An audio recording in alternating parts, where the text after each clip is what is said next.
guys, it's me, Nick, from nicksrambleasmr, where I ramble to you about anything entertainment related, positivity related, or lifestyle related content.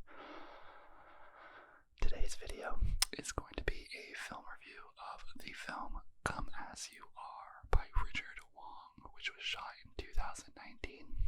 This is going to be a part of a series as I begin my next film. So yeah, I'm a screenwriter, a filmmaker, if you're new here. And yeah, so mind my hair, I just got out of the shower, and also look how cool this is. Sorry, there's like a nice sunset. Let me see if I can flip it for you. Maybe I can't, I'll just go like this.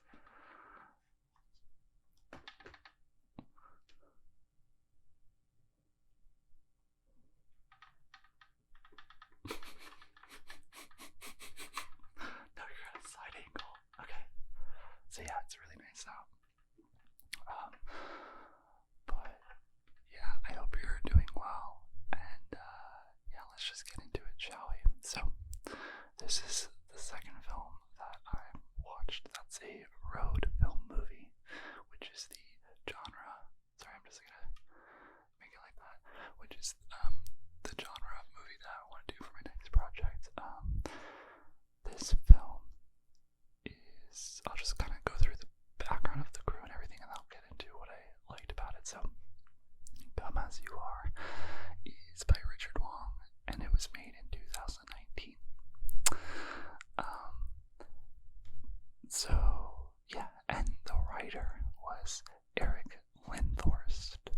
The stars included Grant Rosemeyer, Hayden Setso, Ravi Patel, and Gabri Sidibe.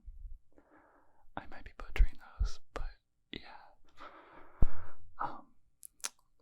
So basically what I like to do is I watch the film, and I think I watched this on, what did I watch this on? I think I watched this on, I want to say Amazon Prime. I'll let you know if it's not that. But yeah, what I like to do is I like to kind of write a log line. That's why I watch the movie, this is what I do, and then I write a log line what I would think the story is. So, and a log line, if you don't know what it is basically like a sentence or two sentences about the film that just capture what it's about. You do this because it's just a quick, easy way for someone to kind of get the gist of the movie, and I find it really hard to do, so I'm trying to work on getting better at it. So what I do is I watch the film, I make a log line, and I look at the actual log line that's for the film, and I see how different they are. So this is my log line, and I wrote everything down on a paper over here on my laptop. So this was the log line that I did. I said 3 disabled men, 1 blind, 1 in a wheelchair, and 1 quadriplegic, go on a road trip with a hired nurse to escape their lives of dependency with their parents in order to get laid for the first time. So that's what this film is basically about. It's about 3 guys and the driver as they go to Montreal to basically get out of America so that they can get laid for the first time, which I thought was actually kind of funny. The real log line of this film is 3 young men with disabilities hit the road with a jaded nurse driver to a brothel in Montreal catering to people with special needs. It's a remake of the acclaimed Belgian film Hasta la Vista. So I thought my logline was kind of similar to that. Let me know what you think. But yeah, I thought this is cool that this film was based off of Hasta la Vista, which, let me see if I can look up when that was made.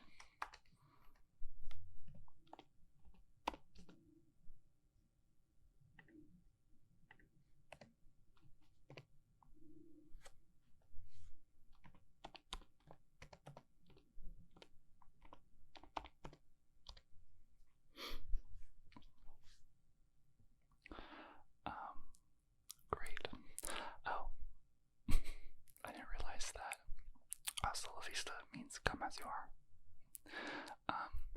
And it was made in 2011 by Jeffrey and Thoven. Interesting. But I think it's funny because the other film that I did, The Road Within, which I'll put a link for this one, which was the first film I watched, was also based off of, I think that one was German. It was based off of another story, so it's interesting that these are remakes just in like different places. Like this is the American version of it, which I don't know how I feel about that. Like, what do you think about remakes? I kind of like get like kind of like a negative connotation to it. Like when I learned about that, I was like, oh man, you know, because I like original things. But yeah, but I'm digressing. Let's move on from the story. I'll let you know my opinions in a sec. So also on this page, I'm just gonna read it to you.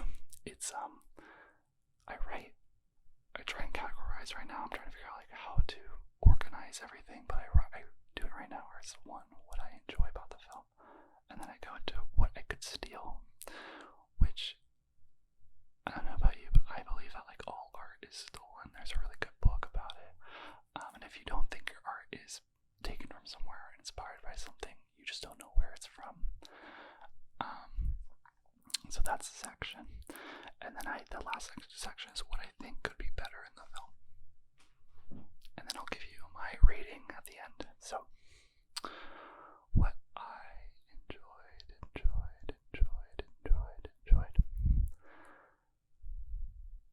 So, the one thing I really love about this movie is that the driver, who is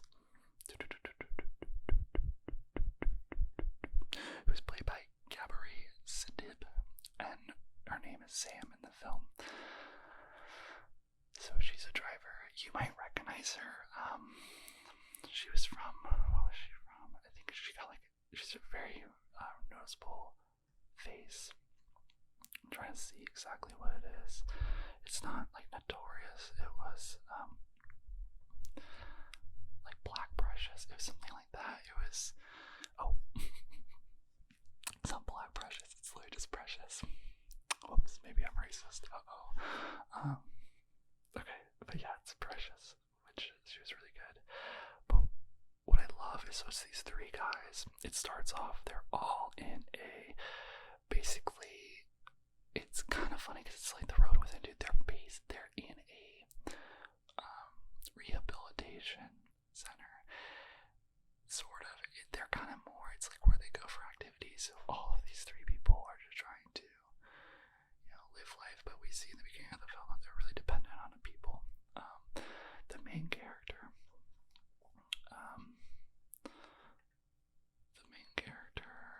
sorry, I'm just going through things. One sec.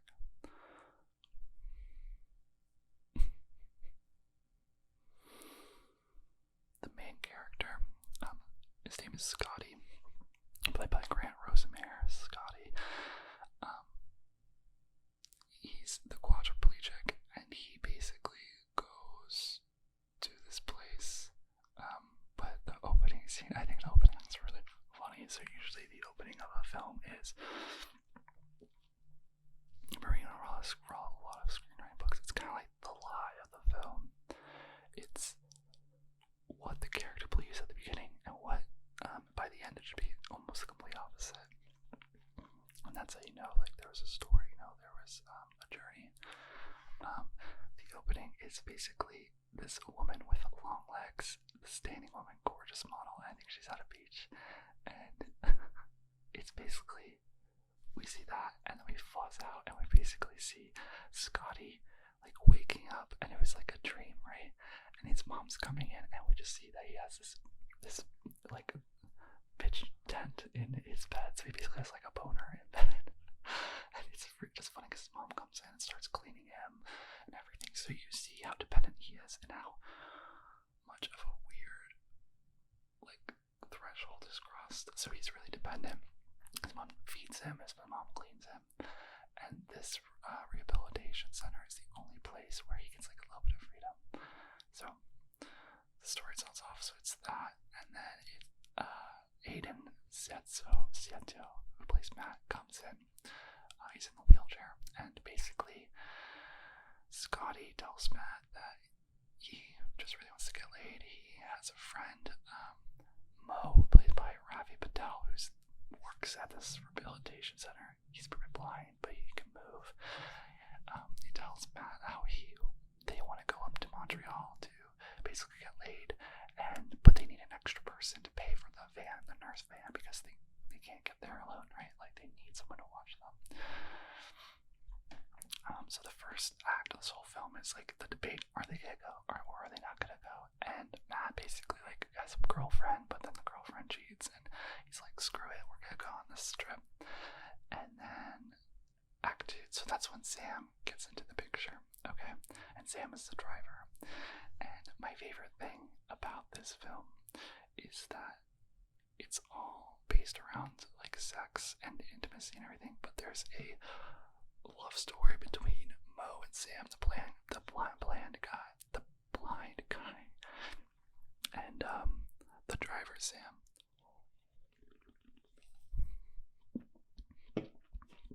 And I'll tell you why I love this. I said that it really felt really like genuine, which is really good, because throughout the story, and I'll get into the negatives, it feels very contrived, and like there's not a lot of like emotional intimacy. I go into it, but I kind of feel like their characters are a little bit, they almost don't have personalities like they do, but I don't know them. I only know them from like their disabilities, which I'll get into later. But this relationship between Mo and Sam, it's incredible, because the way that they show intimacy in this is that, so Mo's blind, right? Their first intimate moment is like Mo's in the passenger seat next to Sam, and it's somehow like Mo feels Sam's arm, and she has a tattoo, and he describes how he can feel it. Like, oh, he's like, oh, you have a tattoo, and she's like, oh yeah, I do. And then he's like, can I feel it? And she's like, okay. So she gives her arm, and he like just like strokes it and feels it, and it's like really intimate and slow, and yeah, it's really great. And I loved it. It was just like a really simple way of them to connect and touch, and you can tell they had a moment, which I really loved. I also said I love their conversation in front of the van. It feels like the only real vulnerable moment in this film / chemistry between the characters, which I can get into a little bit. I wrote this right after I watched it initially, so I've had some time. I think it's like a week since I watched it, so I have some time to actually think some more about it. You can hear my brother right now. But yeah, okay. I also said something I also enjoyed. So yeah, back to the story. So they're in the van, and then they basically like drive to Montreal. Their parents, they don't tell their parents that they're going. The parents catch up. The whole climax of the film is basically them in a hotel, and their parents are like, we're gonna take you back, and then the whole secret spills out that they aren't going on a camping trip. They want to go to a brothel to get laid. And in a turn of events, their parents are like, okay, go, we'll pay for it. So they go to the brothel, and by this time we're like rooting for Mo and Sam. So they go to this brothel, and they basically all get laid except for Mo, like leaves the brothel first. And oh my god, guys, this is my favorite part of it. I swear, this is great writing. Like, this is something that I would steal, which is my next thing, which I'll get into. But something I really enjoyed. I love that. So Mo comes out, and there's this like trope or this like recurring scene. I don't know. I feel like you've seen it before. You know, like when someone's really nervous, in films they'll show it by like someone like, you know, talking in front of a mirror, like before a presentation, and there'll be something like, "Hey Natalie, like I saw you from over there." Oh, no, that was so stupid. Natalie, like, thank you so much for, no, what do I say? You know, like those moments, right? Where they're like, I don't know what to say. So he sits down on the bench, he's blind, and he does that. And he's like, Sam, like, I don't know how to say this, but I really, really like you, and I want to be with you, and I think we have a connection. And then he was like, oh man, like, no, I can't say it like that. And the beautiful thing is we pan, and he doesn't realize, but Sam's sitting right next to him on the bench. So she hears all this. Like she was waiting outside the brothel, just like, and she's on the bench, and so then she like puts. He doesn't have to say anything else. She just puts her head on him, and they smile, and it's a really cute moment. I really love that.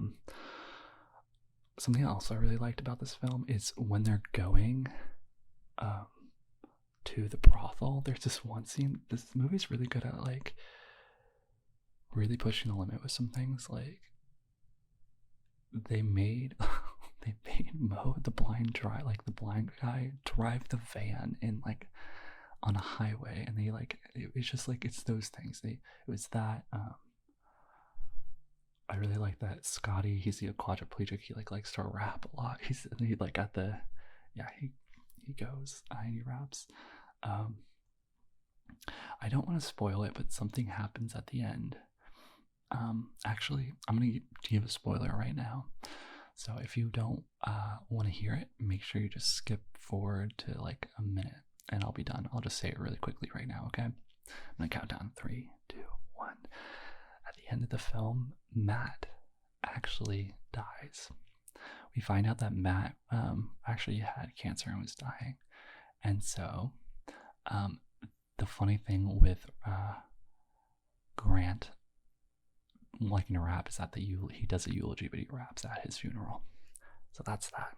Cool, moving on. No more spoilers, or towards the end, I guess. So let's get into what I could steal. I said that I like the drone shots with music over it.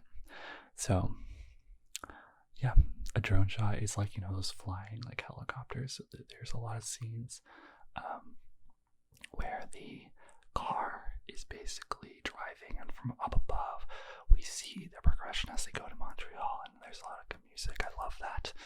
I said I could also steal having the blind guy practice his speech, only for Sam to be next to him. That's what I just talked about. Love that.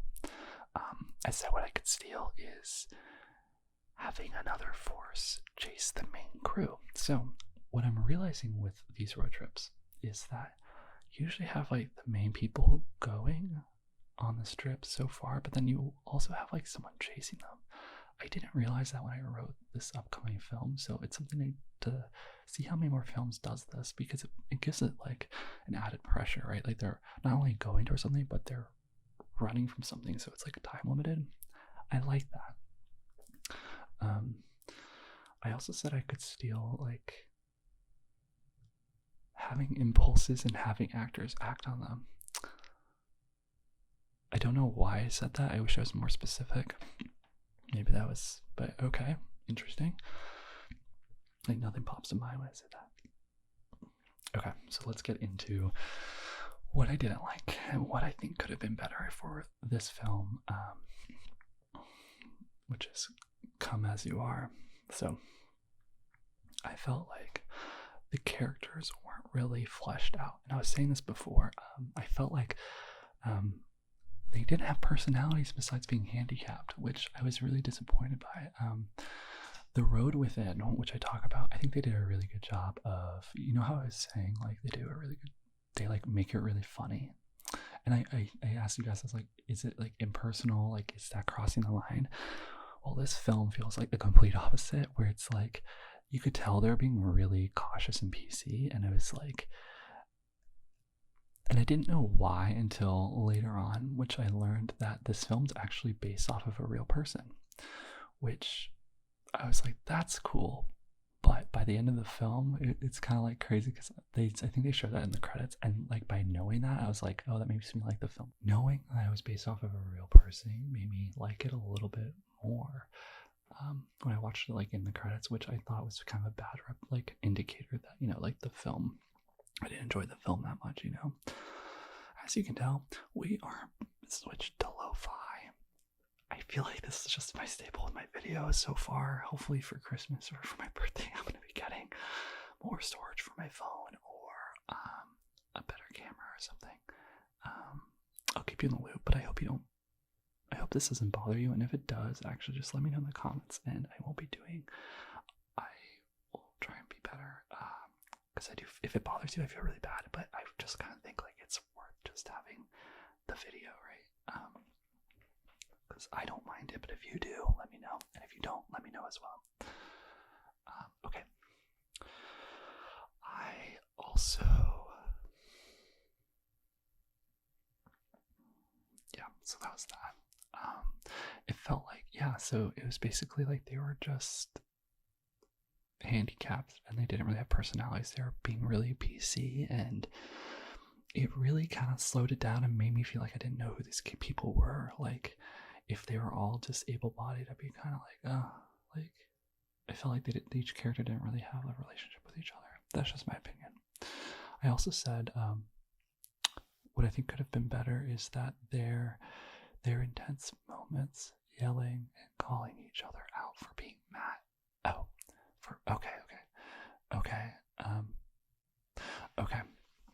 So at the climax, I was saying that the parents come and basically try and stop them, right? So this is like normal in film, that it's lost stakes, and then usually there's like a breaking point where all is revealed and all is lost. It's to basically like make it really hard, on the people or the characters. That's where growth really happens, because they basically have to choose point A or point B. They can't stay where they are. When the parents come, Matt basically kind of like blows up at the other two characters, Mo and sorry, I got a little flustered with my camera switching, so I kind of forgot his name. What is his name? Mo and Scotty, and it felt like really kind of like out of nowhere. I think what I said,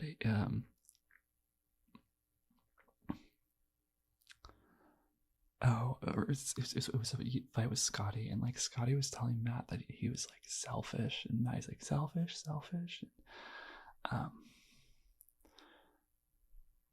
Yeah, and it was like Scotty was like, Matt, you're so selfish, and it's weird. Like they basically were just like calling each other out, and I wrote, okay, I'll just say what I wrote. I said their intense moments, yelling and calling each other out for Matt being selfish, felt forced because we didn't know Scotty's / Matt's thoughts towards each other.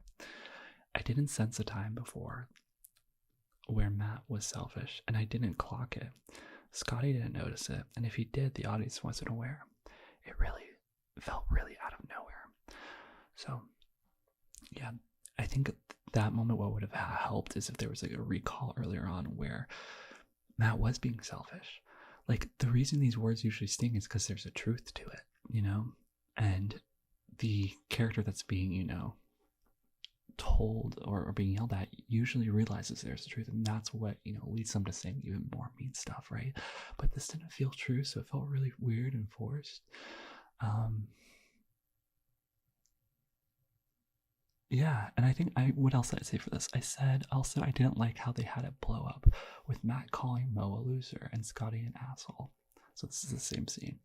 And then he says in his apology the next scene. So he yells at them.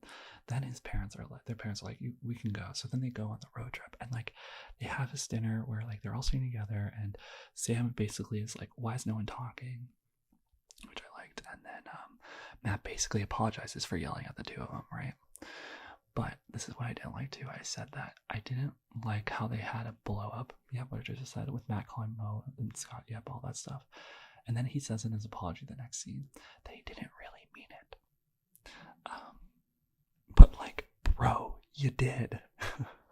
That was one of the only honest moments in the film. And for you to say it wasn't just pulled me out of it. Exactly. Well said, Nick. Well said. Yeah, like he said, it was just so annoying because like that moment, although it felt forced, I was like, oh, like maybe it was like, oh, this could be something to play with. Like it's icky, like it's maybe these people really are selfish and are assholes and all this stuff. And then for him to basically be like, I didn't mean all that. One, I was like, hey, you're lying, because like, why would you have emotionally said all that out loud, right? Like, you don't blow up if you didn't mean it. And it just felt like a cop-out. I was just like, oh, that's just so lame. Like, I know we need to resolve this, but just by saying I didn't mean it, just like, I was like, oh, come on, dude. It was just an annoying cop-out. I said what I think could have also been better is that this film was sexual in nature and premise, but they didn't show anything. I said I was watching The White Lotus today, and having snippets of nudity is kind of actually important because instead of telling us to tap into our primal limits of the urge of sex, why don't you let us experience it? Maybe this was a ratings thing. So yeah, I don't know about you. I never really got the idea of nudity like HBO and like Euphoria. And well, I mean, I love Euphoria and I love nudity, don't get me wrong. But like the importance of it. And it was until this, and I was watching The White Lotus, which there's another review if you want to check that out of what I think about it. But it made me realize like how important it is to tap into nudity in a film, because what it does for you is like it makes you actually feel something, right? Like we can talk about sex, we can do all that, right? But then it's a different thing to actually see it, to be like taken back by, you know, someone naked or a sex scene or something. The reason it's there is because it actually psychologically somehow makes you get excited and feel an innate emotion, which makes you in turn connect to the film, okay, or the characters somehow. So I was just surprised because this whole plot is like them going to a brothel, right? So it's super sexual, and there's always scenes where they're watching porn and everything, but we don't see anything, we just hear it. And like, I guess it lends itself because at the end they go like, oh, I thought I'd feel different after sex, but I guess I don't, which is a whole other thing. I was just very much like, oh, I did not like that ending. I was like, I basically said that I felt like this film didn't really have a message besides that, where it's like, oh, like sex doesn't change things. And I was like, but that's just like nothing novel. Like, I think we all know that by now, right? Like, because think about like it's rare, and not rare in a bad way, but it's rare for someone to be a virgin, I think, until like 40 years old. So by that point, a lot of people know what it's like. And like, it's interesting because this film, I don't think it was targeted for like younger people or even people with necessarily disabilities. It was targeted for like the older audience, I feel like. So it's just something that it's like, yeah, we know that sex doesn't solve everything and all that. I was like, that's nothing new. Yeah, and I was saying I think it might be a ratings thing because it's weird because this film isn't rated, which I was like, that doesn't make sense. So maybe they shot it for being R-rated, where they had nudity and stuff, and then they had to cut it. I don't know. So yeah, and then the next thing, so let's just get into the ratings of it, shall we? So out of this film, out of 5 stars, 5 being I loved it, you know, the writing came together, the directing and the acting came together, and I like, you know, this is something I would recommend. To 1 being like, don't even waste your time watching this, like not even worth your time. I said I would give this a 2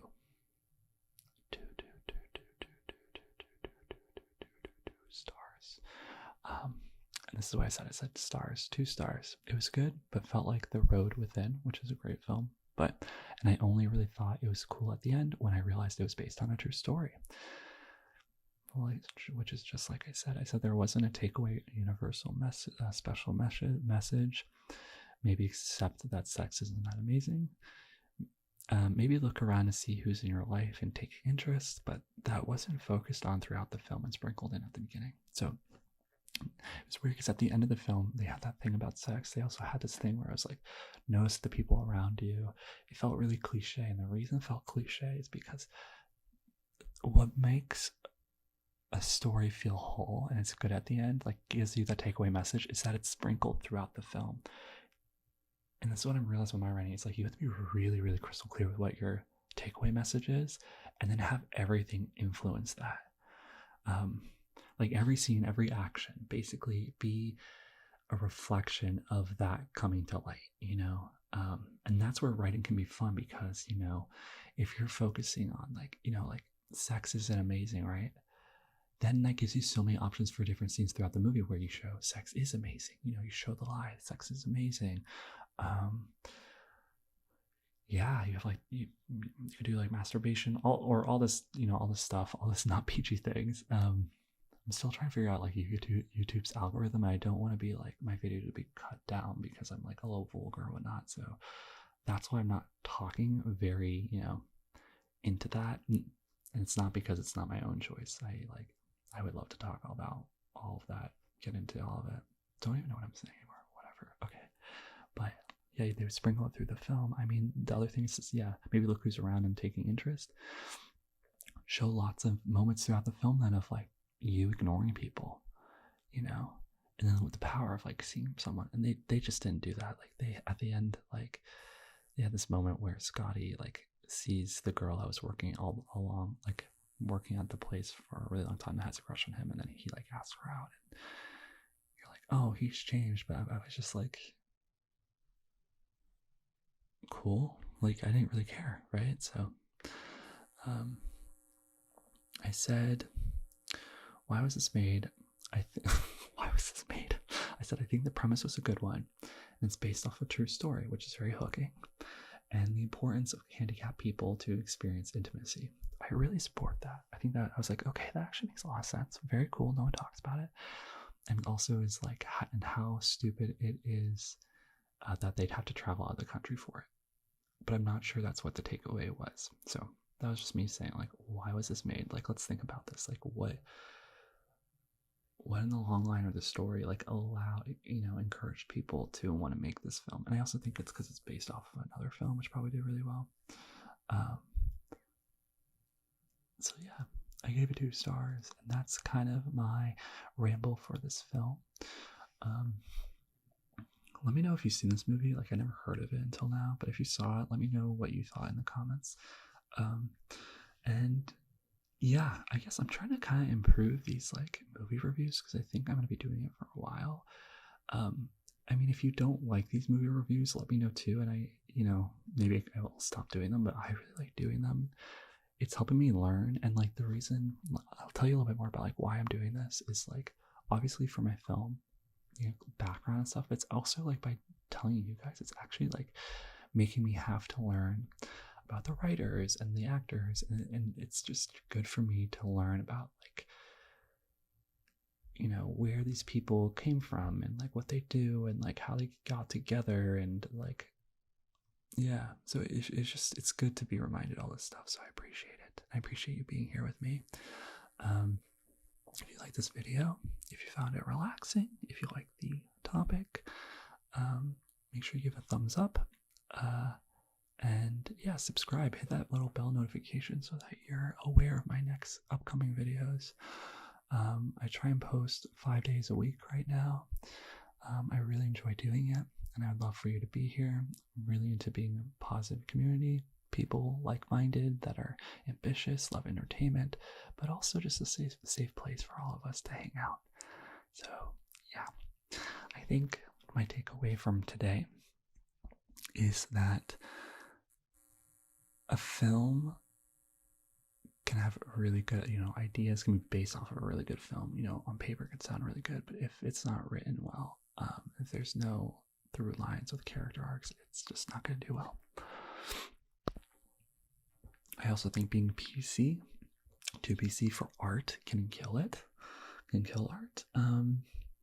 But yeah, if no one's told you today, you are so loved, and you're so special, and I'm really grateful to have you here, and I'm sure there are a lot of people that are really grateful to have you in their life. Make sure you eat something really yummy. Your tummy is the way to your heart and your brain, and be really good on yourself.